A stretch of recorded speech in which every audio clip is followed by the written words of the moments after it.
The seed of my idea was a barbarian book with, the main character being this brutish barbarian.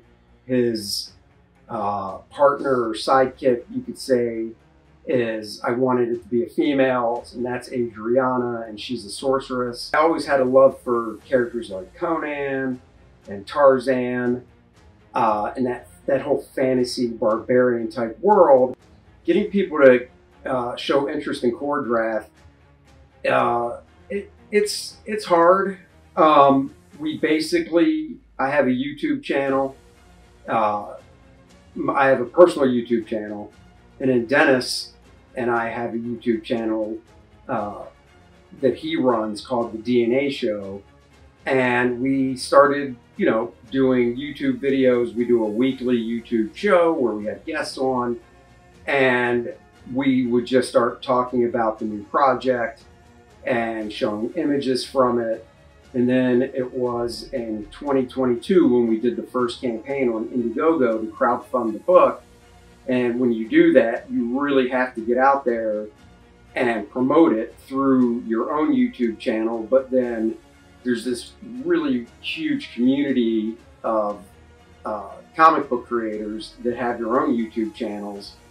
And we would just reach out to them. Some of them are my friends, and some we would just reach out to and ask if we could go on their channel and, basically promote the book and do like an interview and stuff. So it's really a lot of ground level, meeting people too, through going to conventions and promoting it that way. How do you market something to somebody when you're not a big corporation? You can't throw it on TV, you can't throw it on the radio. We do social media, so we do Facebook and Twitter, Instagram. I should say X now, so we changed the name.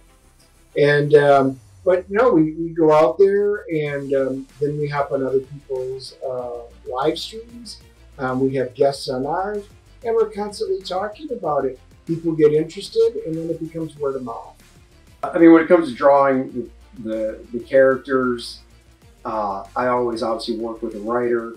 I've written a few things of my own and co-written, but the way Dennis and I work, we collaborate on the script, and he gives me basic direction. That's what most writers do, and it's up to me. I mean, that's a part of storytelling. That's what I learned when I went to art school, was how to tell a story visually on the page through individual panels, and when you put all the panels together, it creates that story.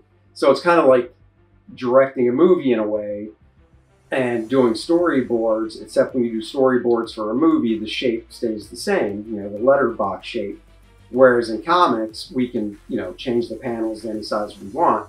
But I'm still thinking about establishing shots, long shots, medium shots, close-ups, extreme close-ups, and, and then getting into down shots, up shots, and things like that to make the images and the story as exciting as I can through this,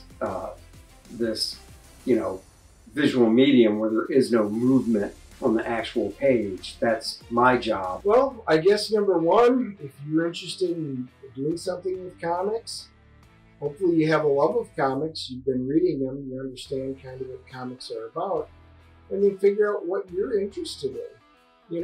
Go from there. If you like fantasy, or if you like science fiction, if you like true detective crime stories, whatever the case may be, then I would suggest just writing something that totally interests you, because chances are it'll be better if you have a love of it.